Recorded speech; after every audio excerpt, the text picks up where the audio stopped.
everyone. Thank you for joining me on Crypto and Real Estate. Today, I'm speaking with Federico Pomi, co-founder and CEO of Fabrica.land. Federico started his career at a young age and pursued innovation as an entrepreneur, manager, and angel investor now for over 20 years. He founded Tonight.eu, the leading website in Europe for restaurants and nightlife, bootstrapping the company from idea to millions of users, profitability, and international expansion. As an innovation manager at Vodafone, he kicked off large strategic initiatives and redesigned the innovation process. At Fabrica, Federico leads the company to bring the real estate industry into a new era, replacing antiquated processes with digital operations by turning real estate properties into NFTs. Welcome to the podcast. I really appreciate you being here. You are with Fabrica.land, and I mispronounced that in the intro, but Fabrica sounds much more, posh to me. I don't know. Okay, let's use that then. Perfect. Fine. Hi, Piper, and thank you for having me in the show, really. Oh, I appreciate it. No, I totally appreciate it. We met a few weeks ago. We were on a panel together. Yeah, it was a great conversation. It was so fun. It was a lot of fun, right? And NFTs have been so hot this year, but you have been doing this since 2016, 2017. So tell me about that. How did you get started in this? And how did you know? Great conversation. It was so fun. It was a lot of fun, right? And NFTs have been so hot this year, but you have been doing this since 2016, 2017. So tell me about that. How did you get started in this? And how did you know? Did you know it was going to be so big? Well, it's a good question. Thank you. So how did we get started? I'm Federico, I'm Italian, clearly, and I moved to the US like 6 years ago. And basically I bought a house here. And I was expecting a lot, from the Silicon Valley, San Francisco, I'm gonna have this amazing experience in how you buy the house.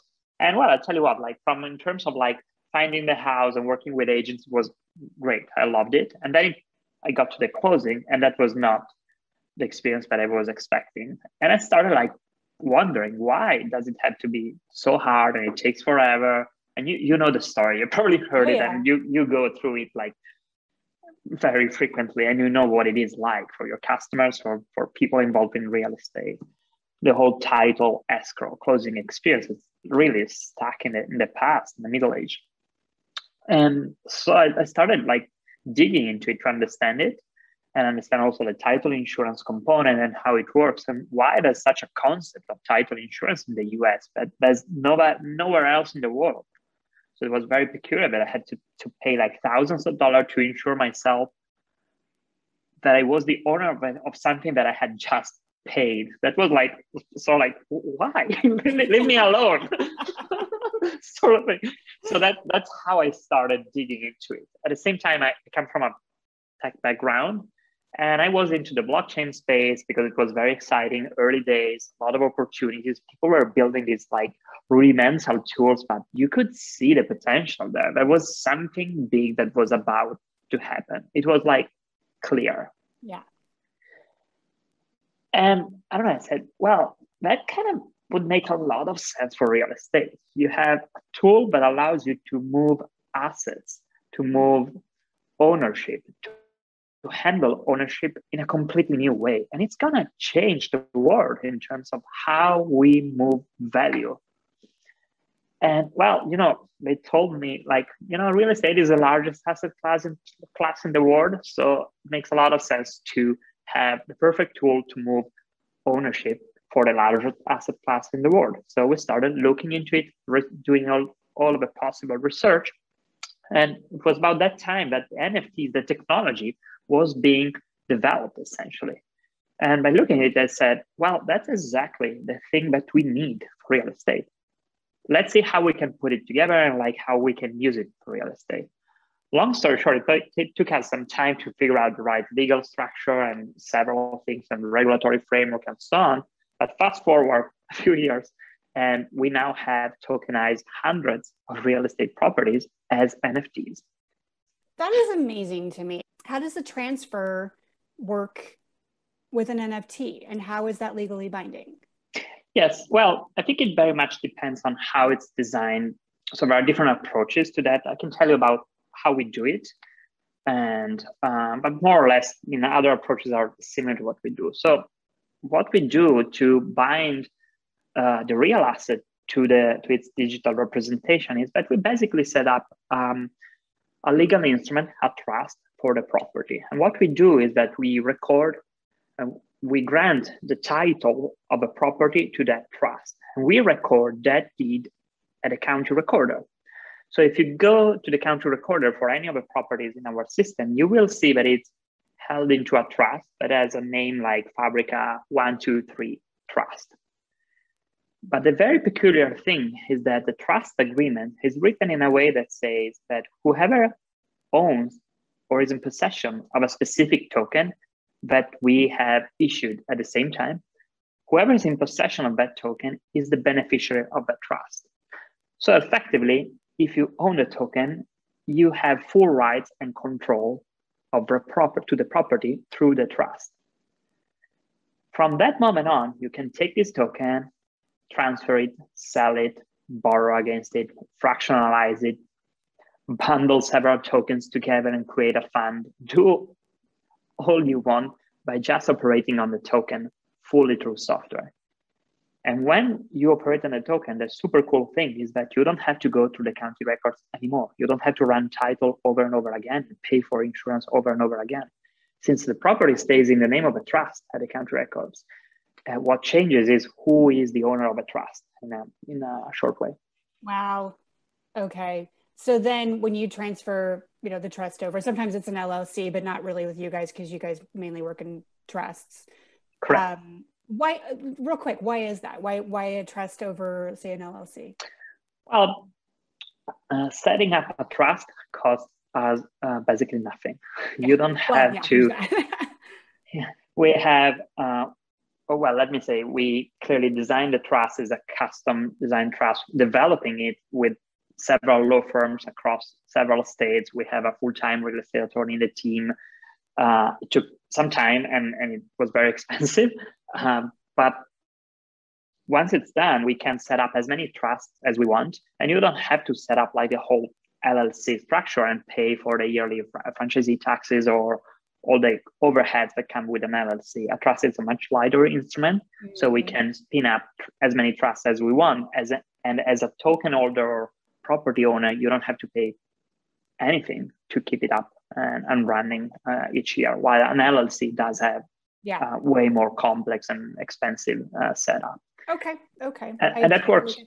Furthermore, it works very well for our initial segment that we're targeting with our land transactions. So we're currently serving land companies and land professionals who buy and sell and trade undeveloped plots of land. And for them, in some cases, the properties are pretty inexpensive. So it is very important to be extremely efficient in terms of cost structure. I'm still operating on a realtor brain here, as with a lot of people, I'm sure, who are listening to this. So the trust owns the property.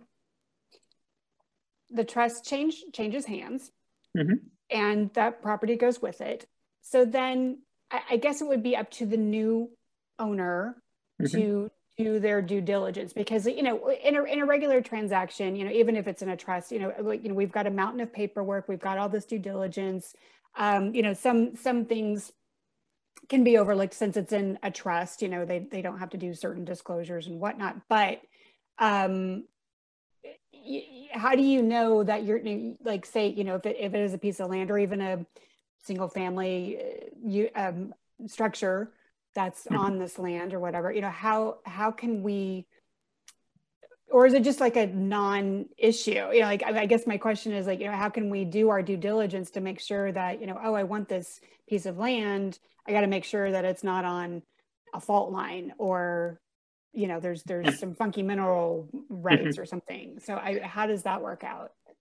That's a good question. I think that what we are focused on solving is the core ownership. So we allow people to transfer the ownership, but what's behind it or what's under it or what's in it, it is not something we look into, honestly. So it's up to the buyer. If it is just a imagine like a pure like FSBO or peer-to-peer transaction where you have like someone selling you a plot of land, it would be the buyer duty to look at what he's buying and make sure that it's what they want. So ask for reports or assessments or other documents, or go and look at the property yourself and make sure that you're buying what you want and that it is in good conditions.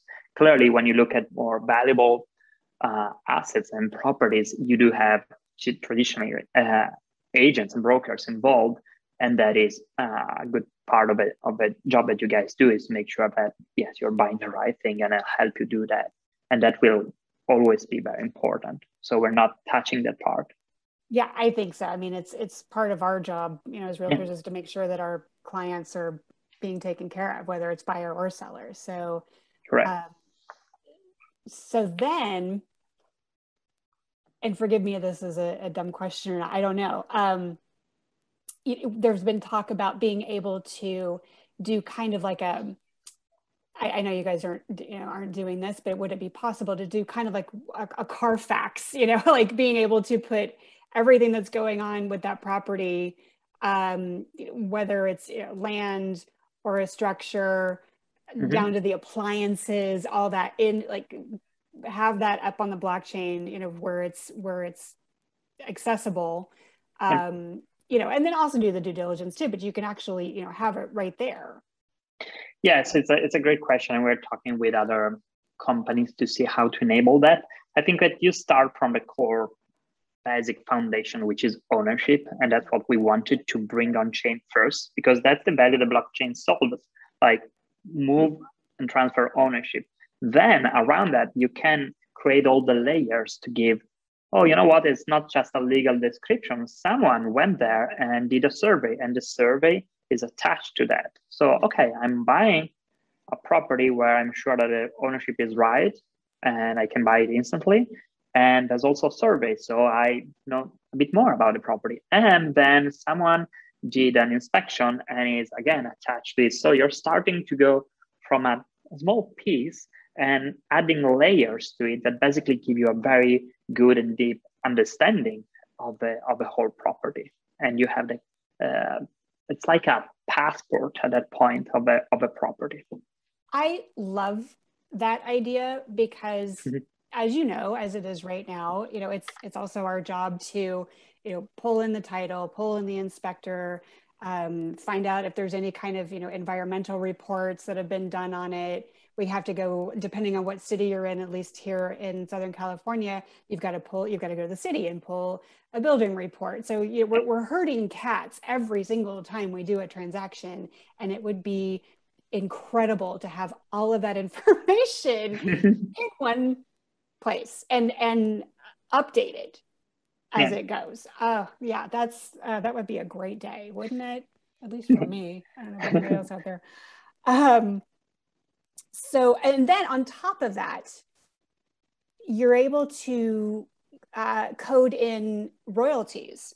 So, being a realtor, I help with the transaction, or, the platform even, you can code in maybe a commission, or if but each time it changes hands, you get a piece of that.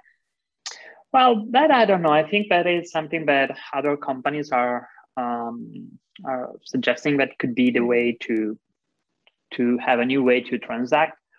Personally, I'm not so sure that that's a viable approach, because I think that down the road it could be it's quite difficult to enforce over time to have royalties, because essentially it depends on where you transact that property, and there would be a way to bypass that, but wouldn't work essentially.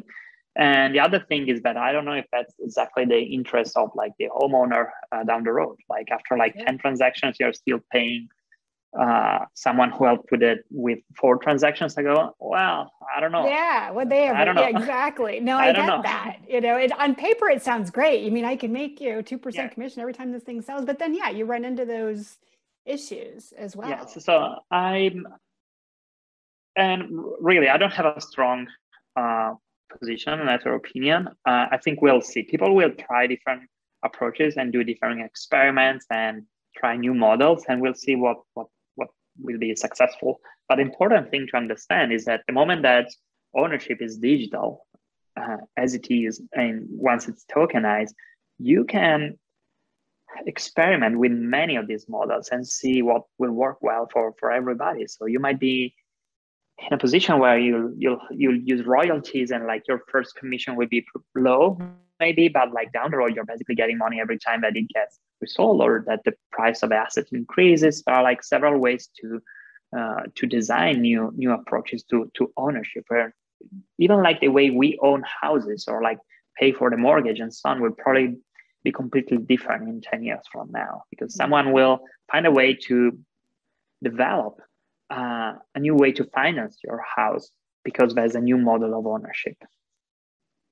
I'm an owner of a piece of land and I find Fabrica and I want to NFT it. What would I have to do? Yeah. So it's super easy. If you want to add a property, you just come to our website, sign up for an account, click on add a new property, and then we ask you the property address or the APN number and the county where the property is located. You click on next, we pull up all information or the public available information about the property, and we basically set up the trust in that moment and mint a token for you.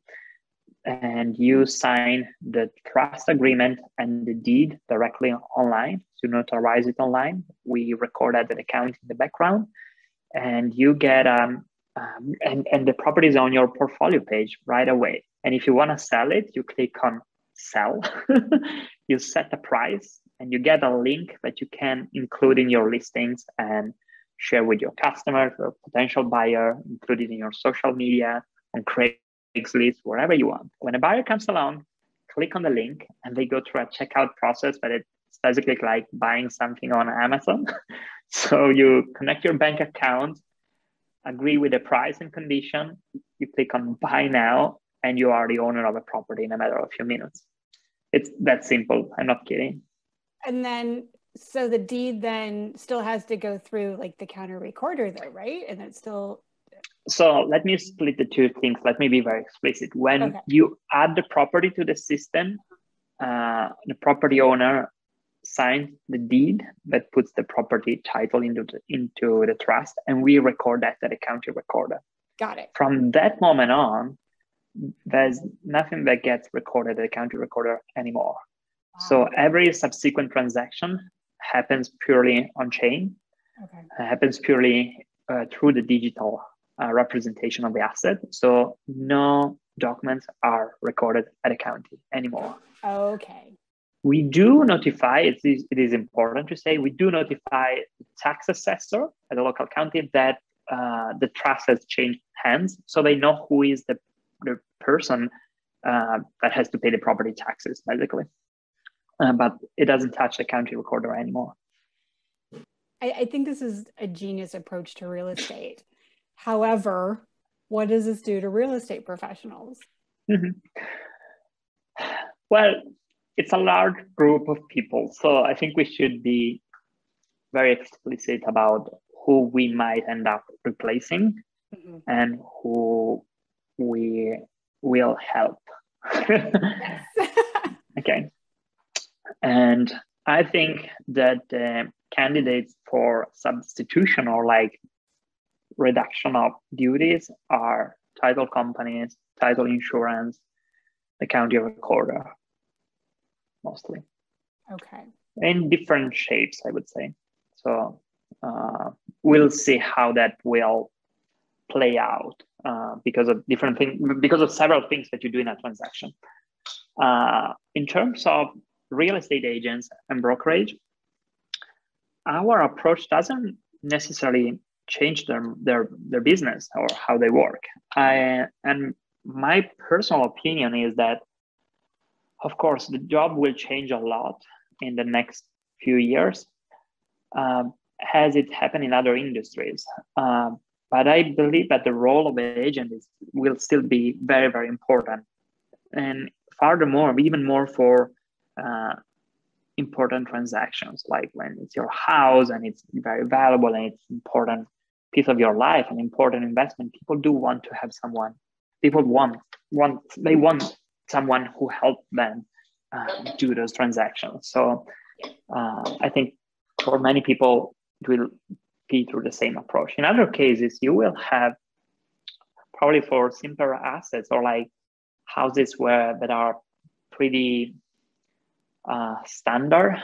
I believe that the role of a real estate agent will be different and probably less important than it is today. Mm-hmm. And I always use this example. It might sound a bit brutal, but if you look at a travel agency, when Expedia started to exist and other companies like that, people were saying, "Oh my God, a travel agency will run out of business and so on." And partially that has happened. That's true. But for important travels, you still go there, and it still makes a lot of sense to use a travel agency, I don't know, for your honeymoon or for big things in your life. And buying a house is a big thing in your house, in your life. Yeah. So I think that will still be very valuable. While clearly nobody goes anymore to a travel agency to buy a ticket for one flight, no? Right.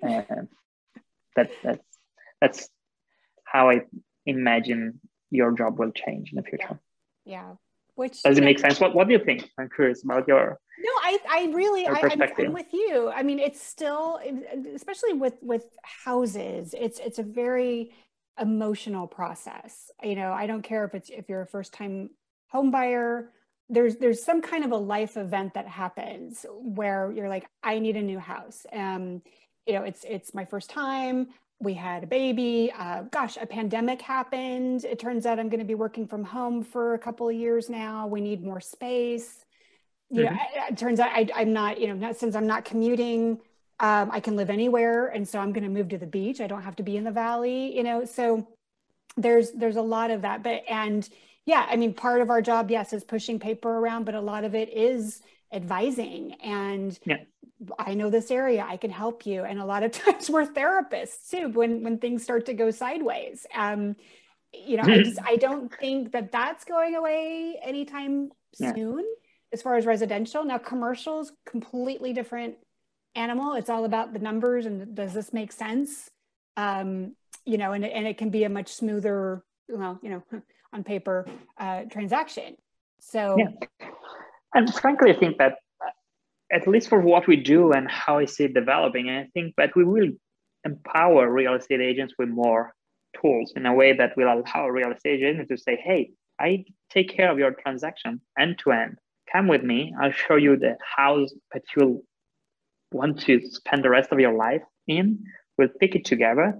And when you're ready to do it, I'll take care of the closing myself as an agent, because it's something that you will be able to do instantly." Yeah. So you will take care of it. You will not refer your customer to, "Here's my title guy," and find and send your customer in a old school office to do a bunch of paperwork. That will go away. Yeah, exactly. And I'm in the middle of a transaction right now where, that's always negotiable. It's like, well, we know this title guy, we want to use him. Well, I know that title guy, I trust him, so there's some concessions that still have to be made, because there's still that mentality and that human element that's involved, and I'm like, wow. And we're still sending PDFs back and forth, and those get lost. Those, if they're too big, they get stuck in your outbox. It's so frustrating. And I can't even imagine. I haven't been in real estate comparatively that long, about 7 years now. I can't imagine doing all this without the internet, without email, having to go into an office every day and write out paperwork, that blows my mind. But I feel like we're kind of there now, and then all of a sudden, this internet is coming, getting more popular, and we're like, wait a minute, how does this work? But it's almost like being underwater and then coming up, and you're able to kind of hear and see things in a different way. And the first reaction, especially from real estate agents, is fear. It's like, oh my God, yet another thing that I've got to contend with. But I try to educate them to the point where it's like, no, this, you were right. Like this can be in your toolbox. You just have to know, you have to understand it and know how to implement it within your own business. Yeah, and I think it will turn out to be even a differentiating factor for many agents. Like, imagine you can say, hey, I can help you do that, and like you will have a new way to own your house that will give you like an easier way to refinance your mortgage, an easier way and faster way to get I don't know, like an equity line, like a line of credit on your house. But like so many things that since the asset becomes digital, will be enabled and unlocked by this, so that it will be like almost a product that the agent will want to sell. Like it's better to have it in that way, because everything is faster, better, cheaper, and more powerful, and you want this, and you don't, and it's in your control and as an agent to get your customer excited about a new thing. Yeah, that's now. Will you guys ever add in single family, or are you just kind of focusing on land right now? We will get into residential for sure. That we are building all of these to enable any kind of real estate transaction and operation to be performed fully through digital assets. Amazing. Be it mansion in LA, a small plot of land in the middle of nowhere, or a commercial building in South Africa. We want to have that platform that allows real estate to be operated fully through software in a modern way. That's what we're building. Incredible. I want to work with you. Maybe I can bring you some properties and we can. Let's do it. We're ready. Yeah. Hey, I'm with that. That's great. Why reinvent the wheel? You know, I can just hand it over to Federico. We can get some cool stuff going. What's gonna help everybody make this? How do we convince people to? How do we together do this? I think being able to demonstrate ease of use, like it's got to be really easy, and we have to provide value. Realtors, I should just say, real estate professionals in general. It doesn't matter if you're a realtor or some other facet of real estate. We get inundated daily about this brand new platform, that is going to make your life easier, for $30 a month, whatever, and we have to be able to kind of rise above the noise, and not just make it, well, oh, this is great, for lead gen or whatever, this is like a true game changer. And the demonstration of value and why this is going to be important in the next 2 to 5 years, that's going to be key. I mean, I'm all about the education. Where I see this, well, as far as real estate is concerned, also, it's very, as very clunky. It's very slow to adopt, and it's fear-based. So getting over those hurdles, I think, is first and foremost. That's going to be your hardest thing to do. No, I hear you, and it's something that will take time. But frankly, the way I see it is, so we all complain about like how these operations and transactions happen and so on. But the reality is that we can't just own properties as we did a century ago and expect operations and transactions to be any better than they were a century ago. Exactly. That's the core problem, ownership. And frankly, like new like closing app, DocuSign, and online notaries will only get us so far. No? Yeah. We need a new way to own property, and that's what we propose. Is it going to be easy? No, it's going to take years to build this. How valuable is it? Precisely. No? It's to me, it's so valuable. And there are maybe, a handful of agents and, real estate professionals out there that see this value. I mean, they understand the complexity of NFTs, But they're not quite sure how to tie it in to real estate. But that's totally normal. I mean, I remember the first times I connected to the internet. It took me like a week to. I was early, but I had to compile software to build stuff on my computer to get the connection going. It was very hard, and we're like this sort of like super complex thing, and the TCP/IP and this and that, and like browser. What is even a browser? We weren't browsers the first time that I connected to the internet, so it was insane. Now you don't even know, but your phone is like complete. It's online. You don't even talk about the internet or how you get connected to it. You just use an app. That's what you do. You use I don't know, Yelp. You don't talk about like I'm going on the internet, connecting and using TCP/IP to use Yelp. Who cares? And tomorrow you will not talk about NFTs and the technology. You will talk about like, hey, I sold my house. That's it. I have refinanced my mortgage. I have a line of credit, and I do it using modern technology, or like whatever it's the name of the app that will allow you to do that. But it's not the NFT per se. No? Yeah, and it's all the back end stuff that it's under the hood. The NFT will be under the hood. Absolutely, and that's how I explain blockchain and crypto in my classes. It's like, look, you don't have to be a coder. You don't have to know all the technical jargon. I mean, some of it helps, so you can have a conversation with your clients. But my Google Doc, my the web, like I don't know the code behind all that. I just know that when I get on, it works, and I don't think twice about it. Correct, perfect. And frankly, I think that I personally believe that every real asset in the future will become a digital asset. So it is inevitable. You don't have a choice. So the choice that you have is to have fear or to embrace it early on and be an early adopter. And you have so much to gain from being an early adopter. So who you want to be? The old person who, I don't want to use the internet. Let me mail the package. Or you want to be like the person that like does 10 deals 10 times faster than anybody else. Huh? Yeah, I want to be that person. I mean, come on.